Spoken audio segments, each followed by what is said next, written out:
welcome back to the Citytilidie channel. We're all staying safe and well, and another episode in the continuing look at Manchester City's history from 1880. Yes, we got up to 1975-76. We've had part one. If you've not watched that, guys, please go back and watch that. Some great, hopefully interesting stuff, some personal observations as well of that season. So watch part one. This is part two of three for season 75-76. So join me as we look back. Please, if you are new to the channel, push that subscribe button, push the bell notifications. Everything City, present and past on here. So it'll be great to have you on board. Spread the word, please. That'd be much appreciated. And these history vlogs are sort of slow burners. We don't get lots of watches initially, but they sort of get watched over time. And if you can give us a little thumbs up, guys, you make an old City fan very happy. Right, let's get on to part two or three. In part one, we had a new fence down the Kippax for segregation. Of course, this was the 70s. Not easy when going to away games. Not easy when playing at some home games, never mind anything else. Rodney Marsh had fell out with the management. He'd lost his captaincy and his place in the team. He would soon be on his way. Progression in the League Cup. Yeah, I think he went over to America, guys. That was, spoiler alert, yes, that's what happened to him. He suddenly dropped out and went over to America in the new year. Progression in the League Cup, and despite a slowish start and again and poor away form, City were picking up in the league with new centre-half Dave Watson slowly establishing himself in front of a Joe Corrigan, having one of his best seasons by far. So we'd reached November by the time we finished part one. After 4 draws, a home win against Birmingham on the 8th of November kept up an unbeaten run. Yeah, too many draws perhaps, but at least we're unbeaten. Colin Bell getting both in the 2-0 win against Birmingham. Back to the League Cup at Main Road, and of course it was United with the visitors on November the 12th, and we tore into them from the off, but of course, disaster early. We were winning 1-0 at the time.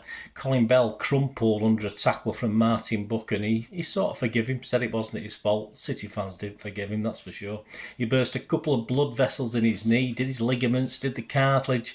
As we know now, it was the beginning of the end for Colin as far as his football career.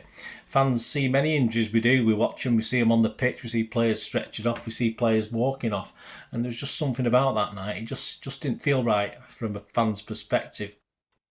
It looked serious to us, and despite the confidence from the club over the next few weeks and months about the return of Colin Bell, I think we were right not to feel too confident, weren't we?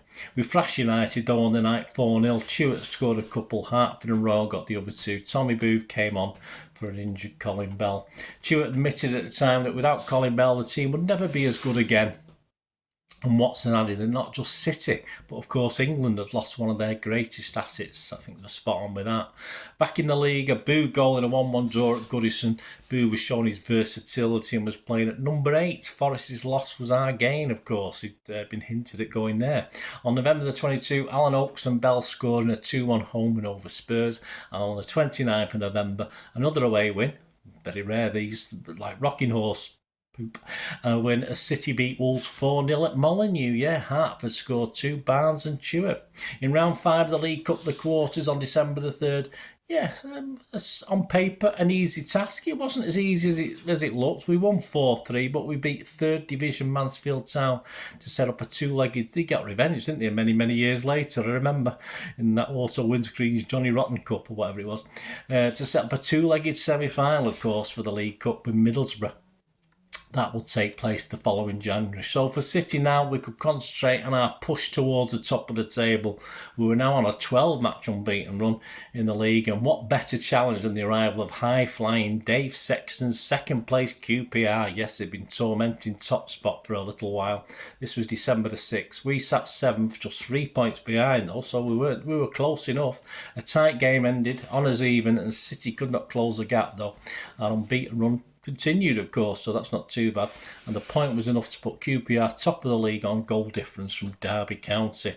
Before the next game at Main Road on December the 13th, the arrival of Coventry City, Tony Buck was awarded the Manager of the Month award, and the traditional gallon bottle of whiskey was presented on the pitch before kick-off.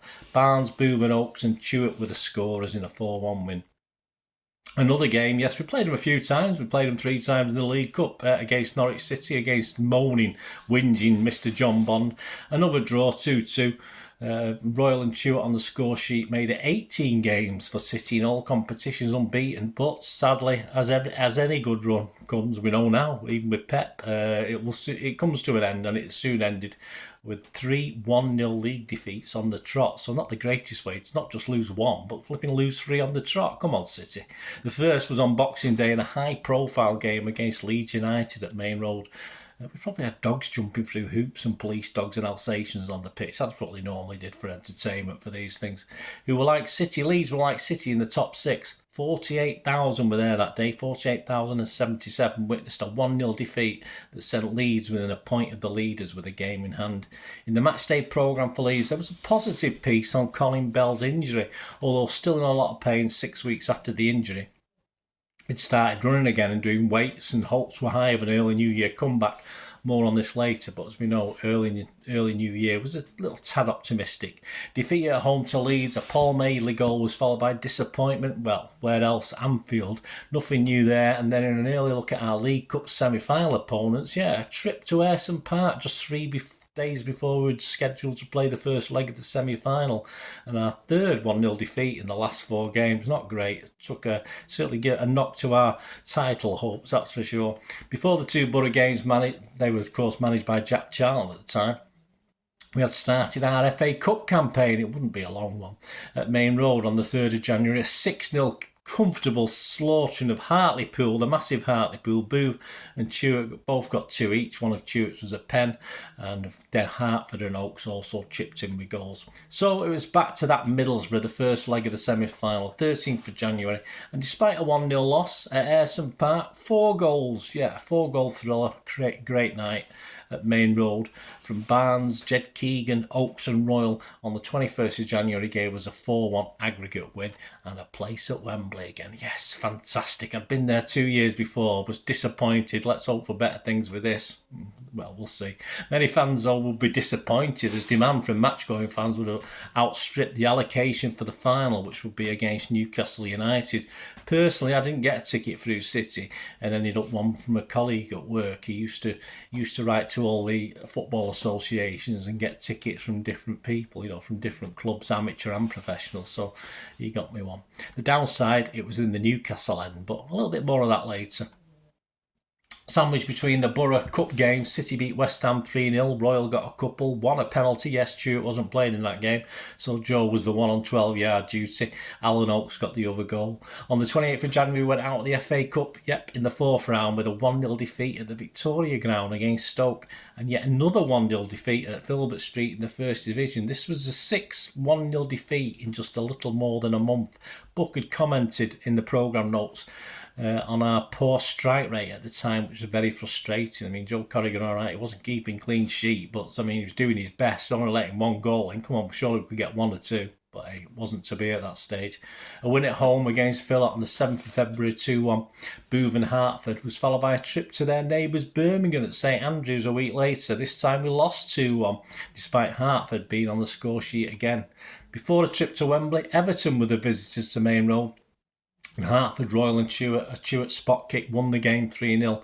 The City, though, we're now 8 points behind the pack of pace setters at the top of the table, led by Liverpool, QPR, United, and there was 3/4 of the season gone, so we're dropping a little bit by the wayside.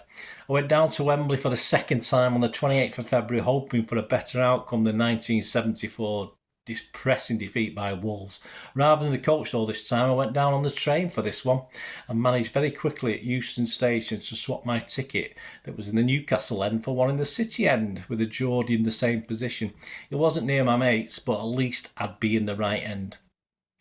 And I actually got, rather than get the tube, we actually got the police escorted us to a train to Wembley from there, which is why later on I'll tell you I tried to get my way back to the railway station as opposed to the tube station, but we'll talk about that in a minute.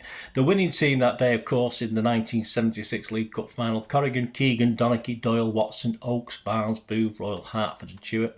One problem that I hadn't been as obvious in 1974 was that my eyesight had deteriorated a little bit. I've been too proud to get glasses since I had to wear National Health ones in junior and high school. I refused to wear them. I'd rather squint at the blackboard than admit having to wear them. So I did refuse that. So Obviously, once I started work, I very quickly sorted myself out with glasses and contact lenses. But at this stage, I still hadn't sorted that out. So I had some difficulty seeing in detail what was going up the other end of Wembley. It's a big place, as you know, up the other end of the pitch. I had no problem with Peter Barnes' goal. That was right in front of us. That was straight in front of the City fans. But as far as the Newcastle equaliser was concerned, it wasn't as clear. And then, well, the overhead kick, the Dennis Stewart winning goal, I knew we'd scored. Of course I did. I could see the ball hit the net, etc. But until I saw the replays and pictures the next day, I had no clue we'd scored with an overhead kick. I thought it'd been a diving header or something like that. But after the disappointment of 74, it was great for City to win this one. I'd arranged to meet my mates. As I said, they were in the same block as me after the game. But after waiting probably about 20-30 minutes, they didn't turn up. So I never really found out why, I don't think, or I did and I forgot. But I was possibly in the wrong place, knowing me, with my eyesight. I don't know what it was. Anyway, I decided to set off, and somehow, rather than go down Wembley way for the tube, I thought, well, I'll come on the train. Let's get the train back. It seemed quite easy at the time. It didn't seem difficult. So I wasn't as perhaps au fait with getting around and about as I am as I grew, as I got a bit older. So I decided to get the train back from Wembley, but I got totally lost.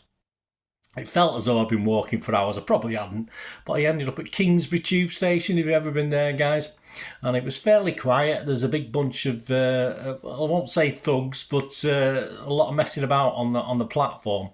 And I was a little bit tentative, but I went down to the platform. And imagine my relief when I saw a couple of them that I actually knew, not close friends, but friends of friends, if you like. So, and they were going back to YouCut as well. So at least I felt a little bit better and a little bit safer. So it all ended up well on and off the pitch for that day, of course. Tony Buck became the first man to win a trophy as a player and a manager for City, so well done him. And that weekend, Peter Barnes received the thoroughly justified reward as Young Player of the Year whilst he was down in London at a special event. We were now guaranteed European football, of course, next season, so our sixth spot in the table looked as though it might be just as high as we're going to get, as there seems to be very little to play for now apart from pride, unless Tony Buck read the riot out, that's for sure. But that ends part 2. Join me in part 3 as this cup joy, of course, unhappily leads to apparent lethargy on the pitch, and a City legend must play his last game for the Blues, while Swales would predict world domination. Of course he would. So join me for that. Please let me know your memories, guys. It's great to hear from you. And thanks for watching. Until we meet again, that's one thing, don't I? Please stay safe, Blues. Come on, City. Bye for now.